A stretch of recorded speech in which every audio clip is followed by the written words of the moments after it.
Hi guys, my name is Crystal Lenore. I'm the Managing Director at TEDxSMU Studios.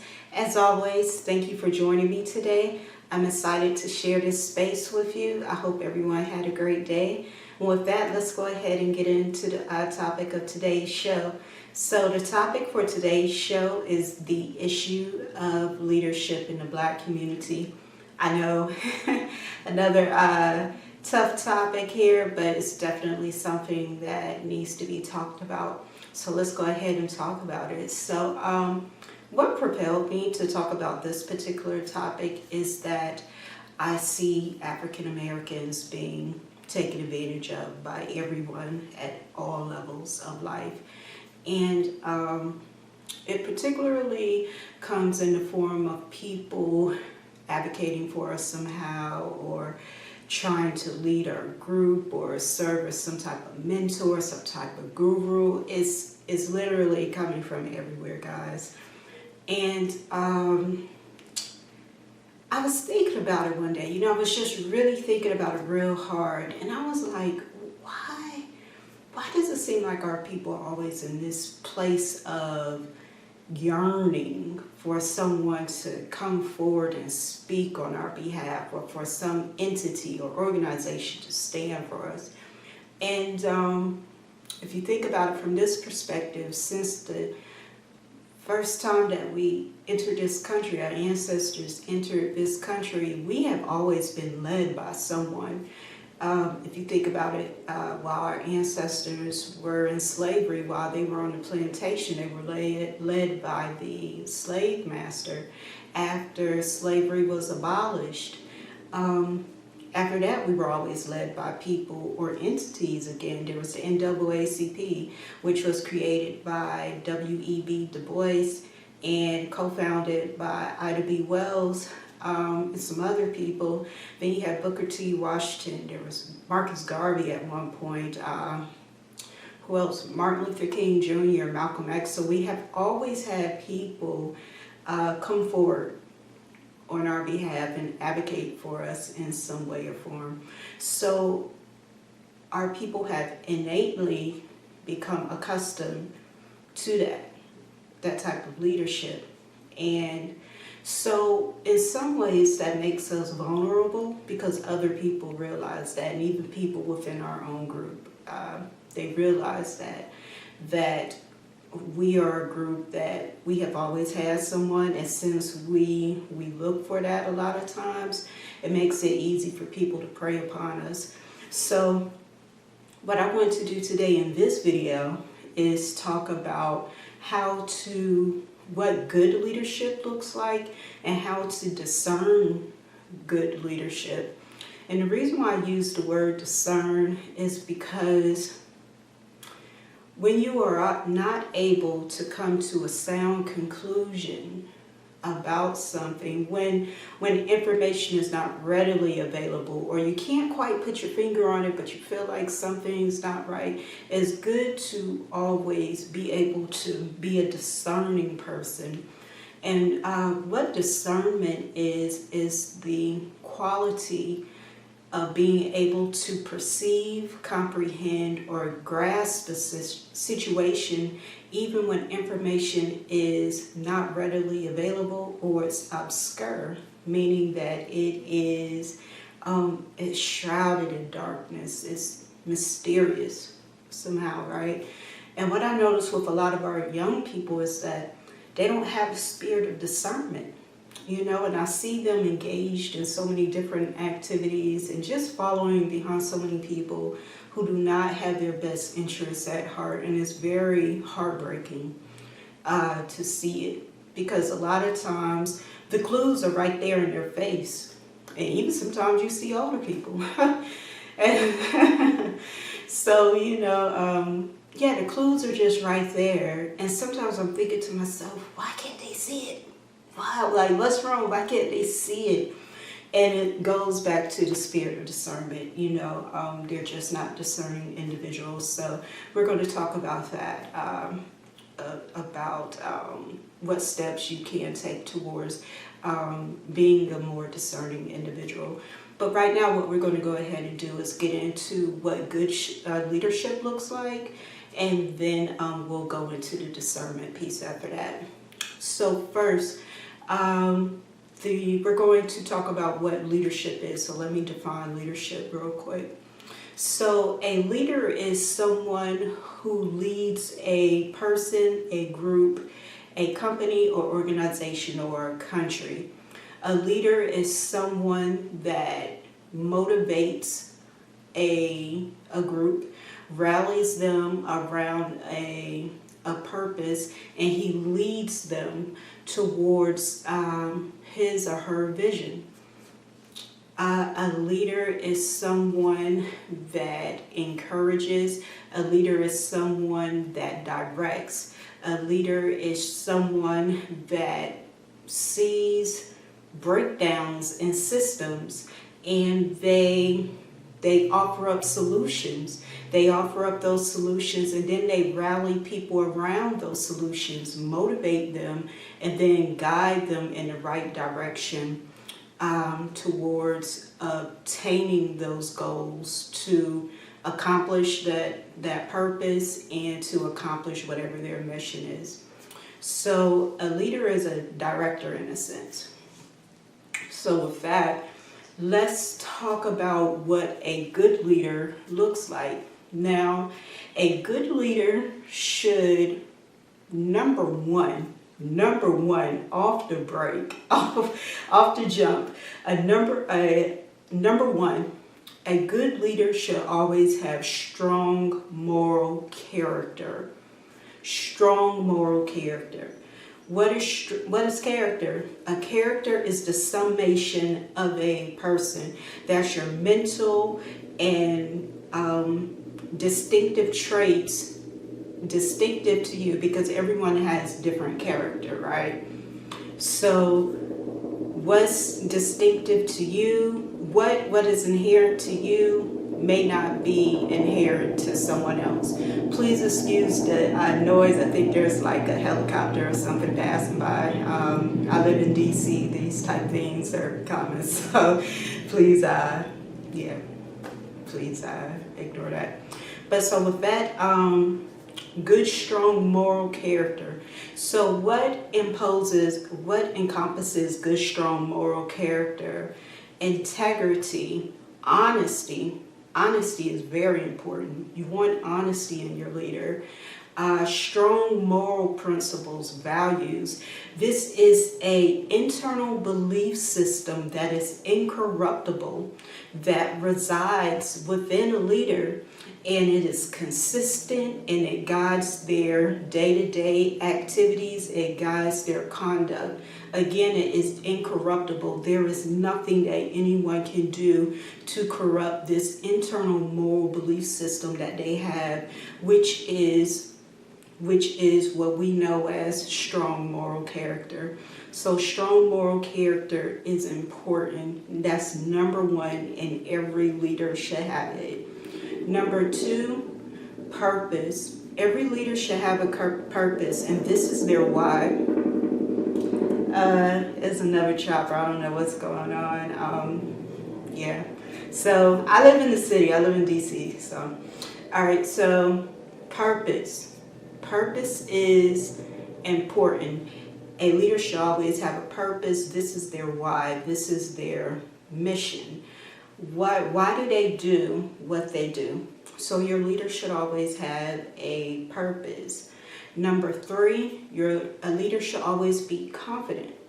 A leader should always believe in their abilities to succeed, not only during good times, but in face of opposition and oppression. Now, there is something horrible that has happened in the world. There is something very horrible that has happened in the world. And people have confused arrogance with confidence. Confidence and arrogance are two completely different things. Confidence is the ability to believe in one's abilities. It's self-assuredness, right? Arrogance is something completely different. Arrogance Arrogant people have qualities of being haughty. They're abusive, scornful. A leader should never be arrogant. Wherever you find arrogant people, you will always find the people around them have been abused somehow. So wherever you find, I 100% guarantee you, wherever you find arrogant people, you will always find that the people within their midst have been abused somehow. So your leader should always be confident, not arrogant. These are two completely different things. Confident people within them, confident people, competence will always be highlighted. In arrogant people, deficiencies will always be highlighted. So what I mean by that is confident people are competent. So within them, the greatness in them will always be highlighted. They're team builders. They work well with people. They don't mind sharing the limelight. They're respectful of people. The list goes on and on. With arrogant people, the deficiencies are highlighted. What you will find with them is that they do not work well with people. They have a history of unstable relationships. They probably can't even lead. They don't deal with pressure well. So in arrogant people, you will always find that their deficiencies are always highlighted, and in confident people, their competencies are always highlighted. So you will always see the strengths in a confident person, and within a arrogant person, you will always see their deficiencies, because these are the things that are missing. So they're overcompensating for these things. So when you see their deficiencies, these are the things that they're normally missing in their lives, and they're trying to overcompensate. But it comes out in the wrong way, so they end up being abusive and scornful people normally. So, that was confidence. That was number 3. Number 4 is vision. A leader should always have a vision. Where are we going? I understand that we have purpose, but where's this purpose leading us? Why do we do what we do, and where are we going? Where is there a destination point that we're trying to reach in the future? Where are we going? If we accomplish X, Y, and Z, what will this do for whatever group we're advocating for? What is the vision?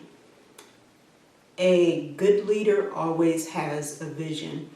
If you do not have a vision, your people don't know where they're going, so it'll be difficult to keep them inspired from day to day, because they don't know where we're going. They don't know where they're going. So vision is important. A good leader always has vision. Number 5, and this is very important. I can't stress how important this is. A good leader is always respectful of people. A good leader respects his people. I always tell people that the shepherd does not harm the sheep. A true shepherd does not harm the sheep. You cannot lead a sheep of flock and be kicking on the sheep at the same time. You can't do it. You have to respect people. So a good leader always respects his or her people. You can put expectations on people, you can put demands on people, and you can hold people accountable and not be abusive. You do not have to be abusive to people in order to have tasks completed. When you show yourself to be a confident leader who is respectful of people, when you show yourself to be competent, when you show yourself to be self-assured, people will follow you. And you don't have to do all those other things that come along with being arrogant and all of that. You don't have to be over-demanding. People will follow you, So always respect people.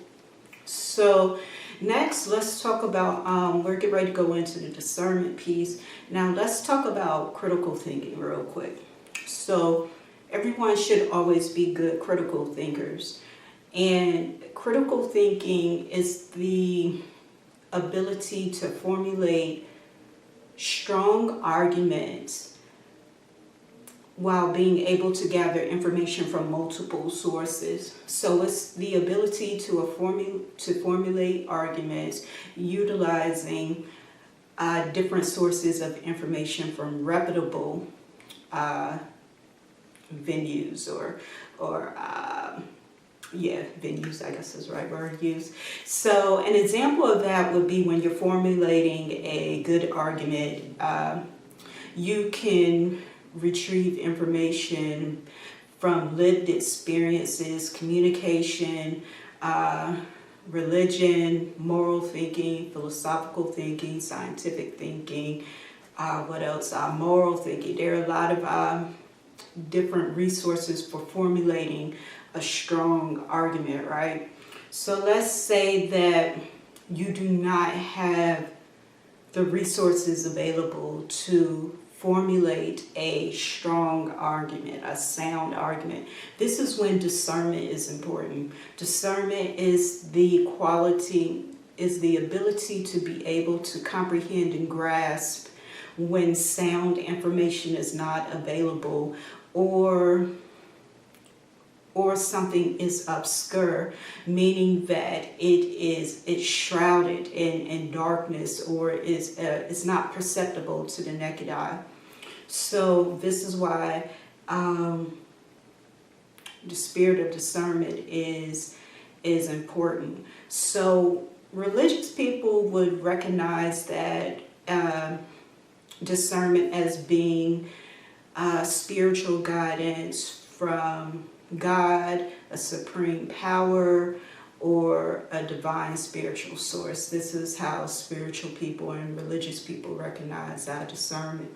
So with discernment, I don't really believe that you can necessarily teach discernment, but I do believe that there are things that you can do to make yourself more perceptible.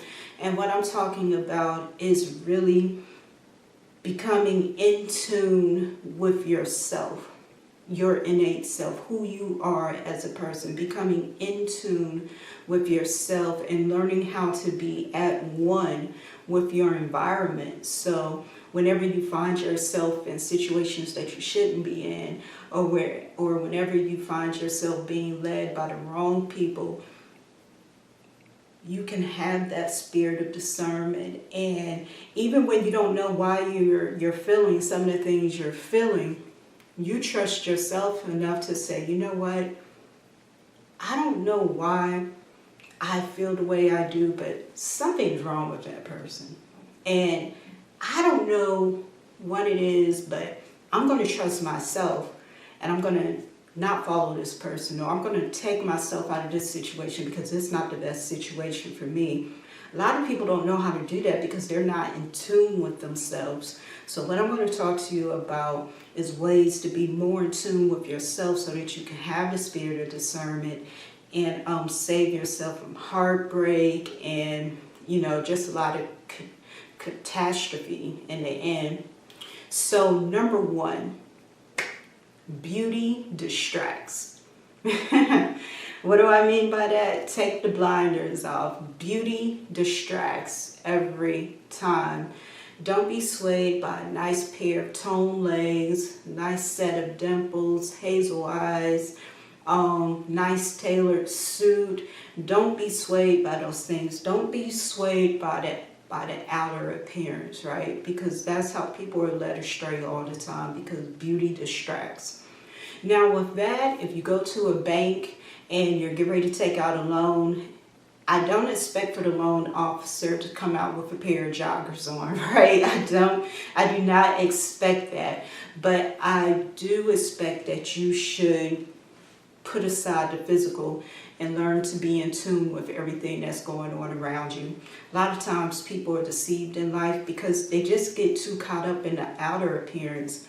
There are a lot of people that have people's eye. What people's eye is they look good here. They do everything exactly right all the time, but they're not right here where it really counts. And a lot of times people are carried away by these people because they get caught up in the wrong things. They get caught up in the outer appearance. So beauty distracts.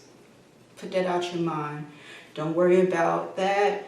It's all about what's here. Beauty distracts. What's here? The heart. So beauty distracts.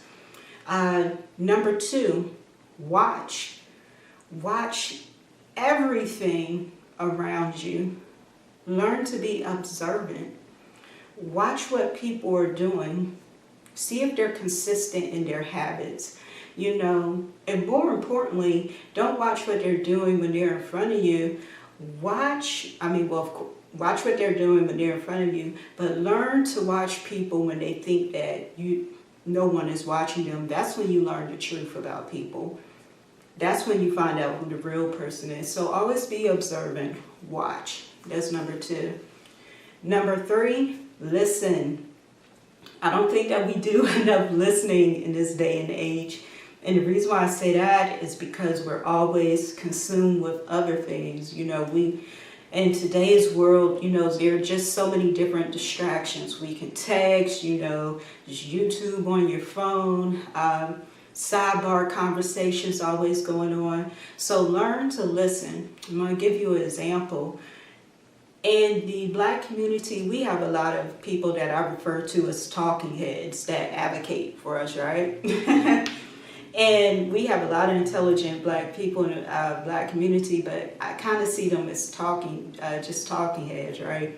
If you ever notice, they're always on TV advocating and debating, and they're normally talking really fast, and they're throwing out all these facts, and sometimes they're even aggressive, right? But if you really listen, if you really just take the time to listen, they aren't saying anything. They just have like a lot of speaking points. And that's all they are, speaking points. They don't, outside of those speaking points, they're not really giving any depth. But you don't really pick up on it because they're normally talking fast, or they're very loud and abrasive and aggressive somehow. And you don't pick up on it because they're just loud. So you get lost in the fact that they're loud. But if you're truly listening, they're not saying anything.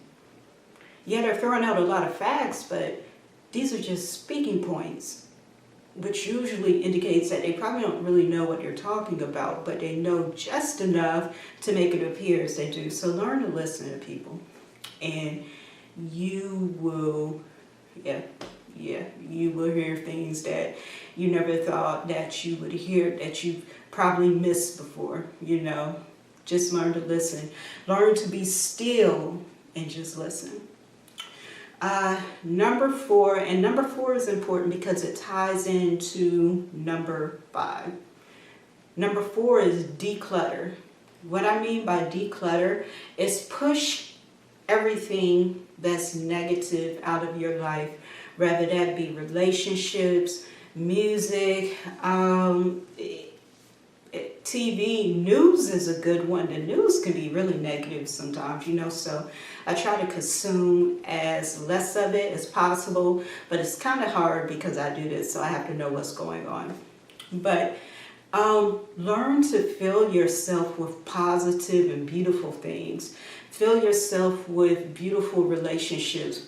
Fill yourself with wholesome friendships. What do you like to do? Do you have hobbies? Get involved in, for a lot of people, this will be working out, maybe swimming for some, arts and crafts. What else? Music. I like soft music. I like a lot of classical. I like a lot of movie soundtracks. I like a lot of Danny Elfman. He's a good composer. I like listening to him. I like the Prince of Egypt soundtrack and the King of Dreams. Tells the story of Joseph from the Bible. So these are they were composed of a lot of classical music, and I really like that type of music. It puts my spirit at ease. So learn to declutter. Fill yourself with positive things. Now, number 5, and after I tell you what number 5 is, you understand how number 4 and 5 tie in together. Number 5, don't ignore your gut. Do not ignore your gut, right? So now let's talk about your physical gut. So the gut inside your body is a part of the gastrointestinal system, and it is also known as the G-tract. Starts with your mouth, extends all the way down to your anus, and it is composed of a multitude of different organs to include your esophagus, your stomach, your large and small intestine, some other organs.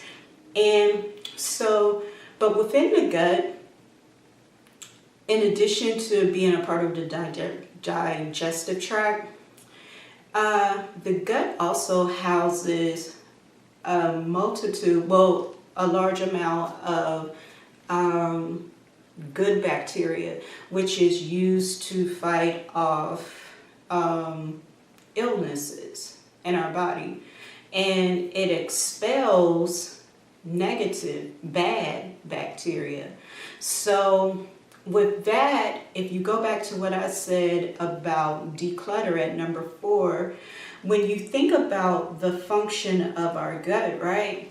And you think about what I was saying with number 4, which is declutter and pour in good.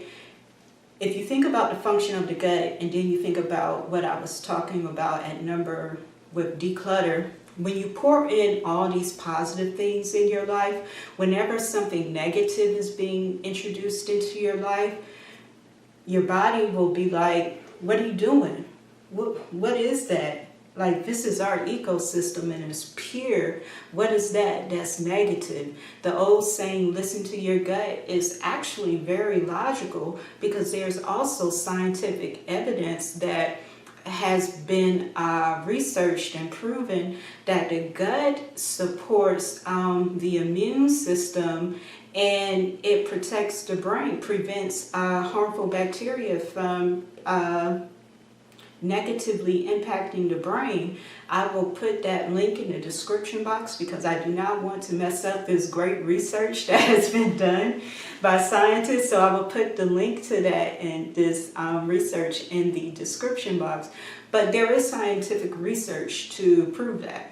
So now I'm going to talk to you about a time when I ignored my gut, and I should have listened to it, because it ended up being a very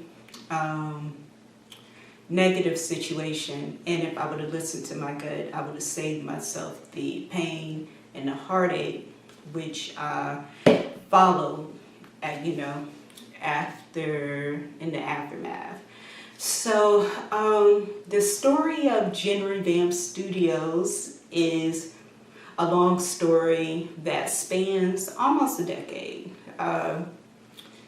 Jen Revamp Studios has not always been Jen Revamp Studios. Jen Revamp Studios was a nonprofit at one point known as Jen Revamp. And so it's just been ever evolving. Jen Revamp has been an ever evolving business, just put it like that. But the idea for Jen Revamp was birthed in 2012. So we'll start there. And in 2012, I had this idea for a company, but I didn't know how to tell my story, and I wanted a strong brand story. So I went in search of a branding consultant, and I found this guy, and he seemed real legit, I researched him, researched his company, and researched his social media presence. I researched everything about him and his company. Didn't find anything negative anywhere, nothing bad to say about him anywhere. So contacted him, we set up an appointment, and I went to go visit him, meet him for this appointment. And so I remember when I first got to the building, and in DC, most of the business buildings, they have security, have to show your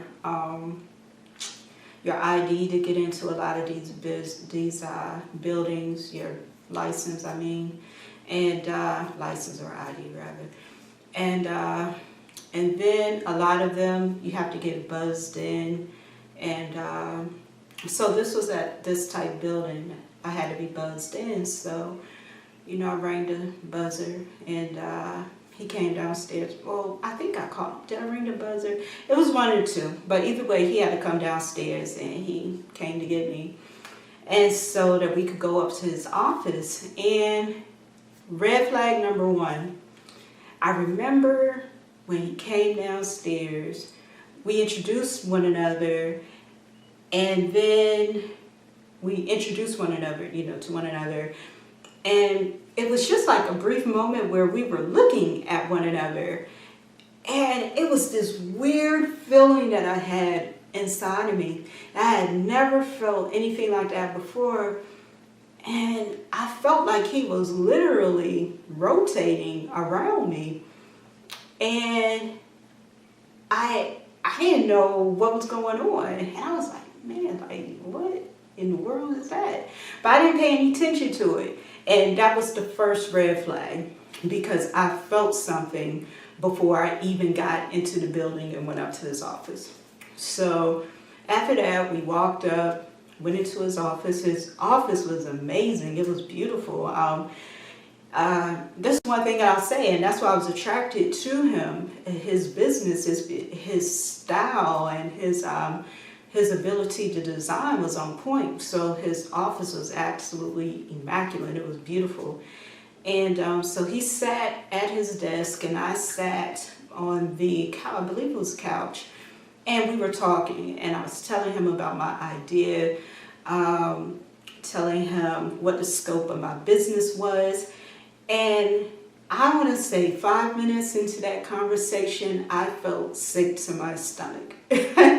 And so I'm having this conversation with him, and it's not like he's saying anything out the way, like he's just telling me about all these different ideas that he has, and he could see, he was telling me about the branding ideas that he had for my company, right? But my stomach was literally turning, and I felt like I wanted to literally vomit, right? And I didn't know why, because before I got to the building, like, I felt fine, I was perky, I was excited, just like overjoyed, because I was like, I really need some help with branding, and I'm excited to meet this guy. So for me to start feeling like that, I was like, what the heck is going on? So all of this happened like the middle of, I want to say it was like the middle of December, because we were going into Christmas. So at the end of that meeting, we said our goodbyes. He told me he was going to draft up the contract so that I could retain his services. And I wasn't expecting to receive that contract that day or any time within the week, because we were going into the holidays. And if I remember correctly, I think that he was going out of town. So I expected to receive everything after like Christmas. So that was nothing that was like new to me.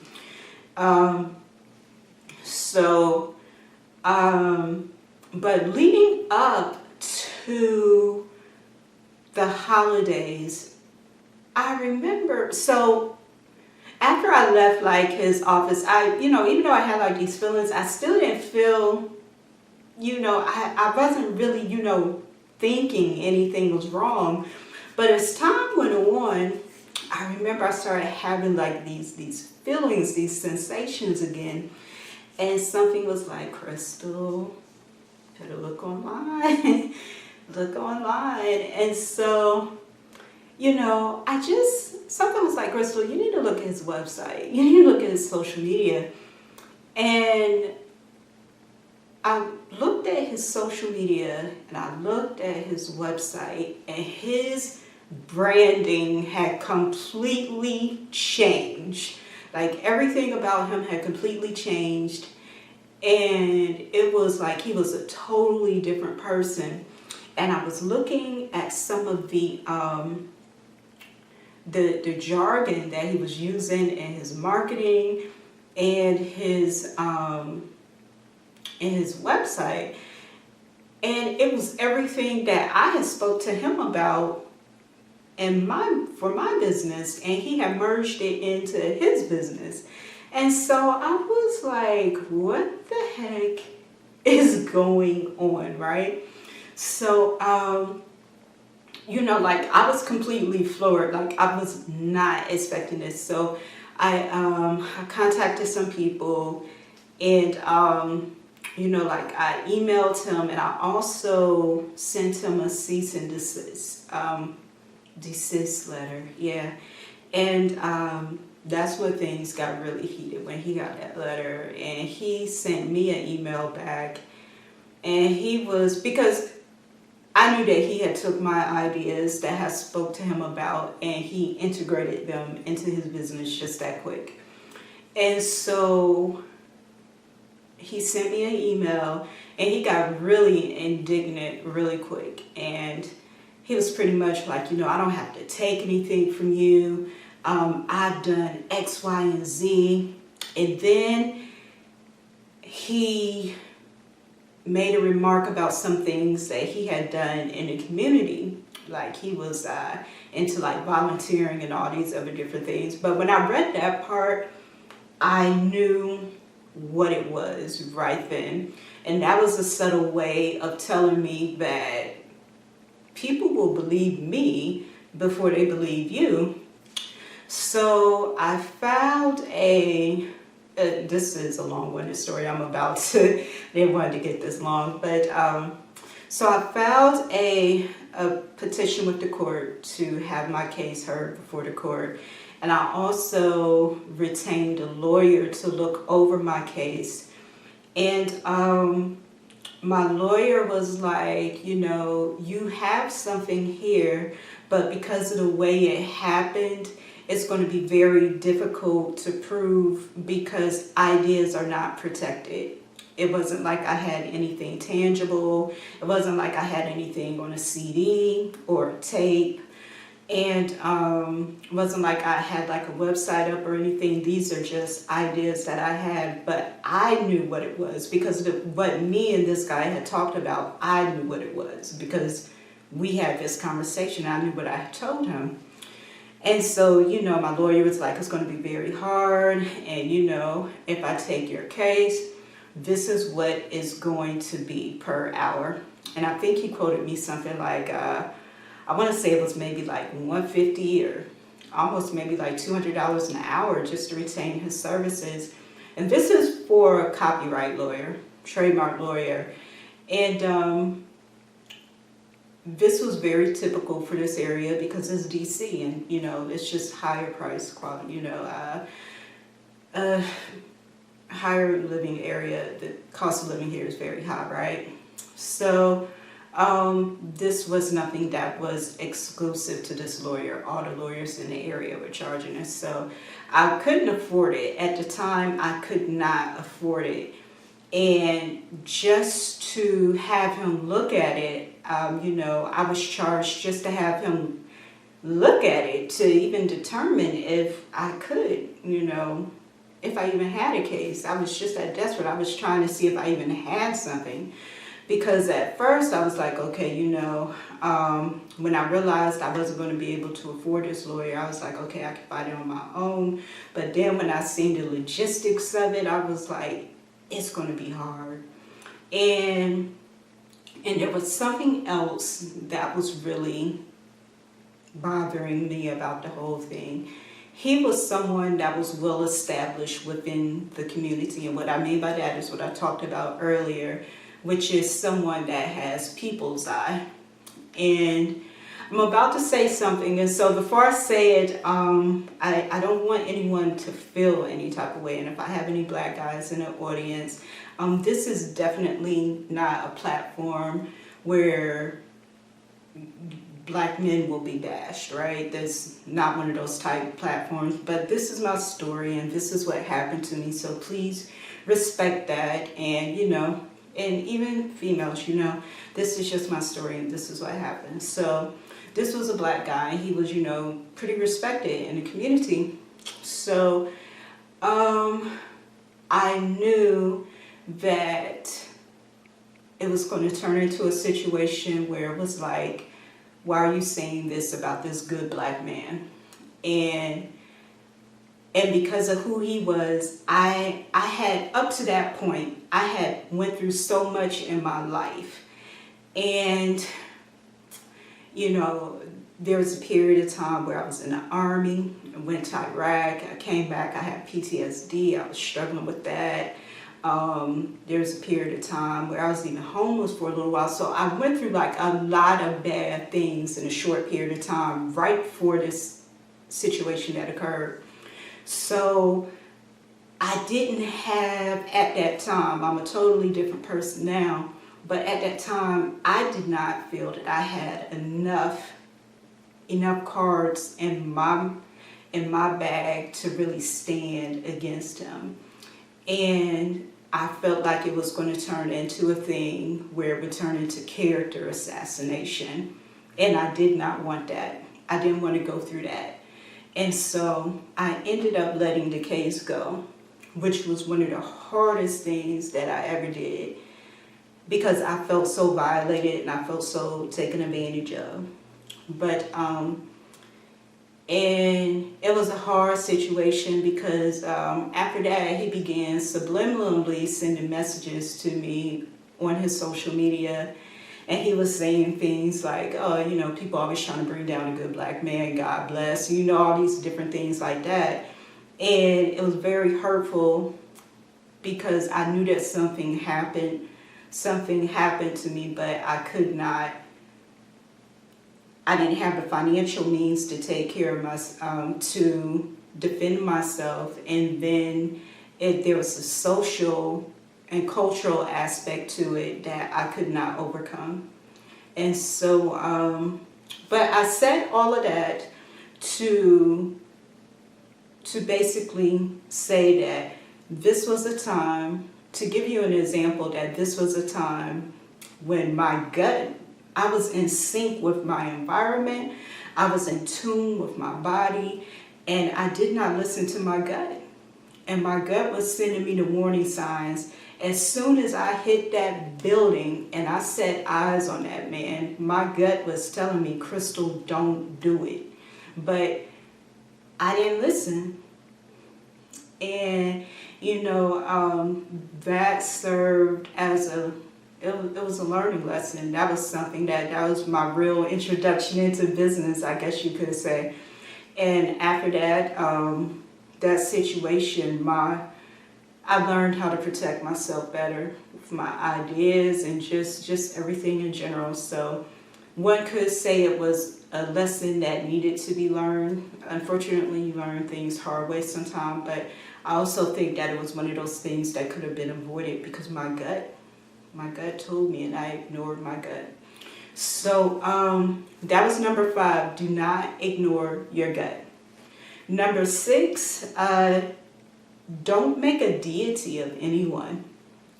And what I mean by that is that too many times, black people, I see that we make gods of people that we don't even know. We don't even know these people. We don't know these celebrities. We don't know these social media influencers. We don't know these people. What we know is what they show us, and that's reputation, people's eye. You have reputation, which is the public face, and then you have the actual person that is behind the public face, and that's the person that we do not know. So stop making deities of people. Give people leeway to be human. People make mistakes, you know. Stop making gods out of people, and then when you find out something bad about them, you jump to their defense without even knowing what the real facts of the case are, you know. And yeah, just Just stop doing that. People are human. People aren't gods. Don't make gods out of people. It is okay to be inspired by people and to admire people, but it is something totally different to make gods out of people. So don't deify people, because it's easy to be misled that way, because you have made this person into a god in your eyes that when they're misleading you, you can't see it. And that's because you have this person in your mind, this person exists in the clouds, you know. Again, it's okay to admire people, but don't deify people. Something totally different. So, with that, that's all I have. But what I want to leave you with is this: be selective with the people that you allow to influence your life and the people that you allow to lead you.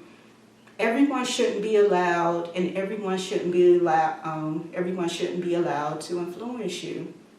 You know, be selective. You know, pay attention to people.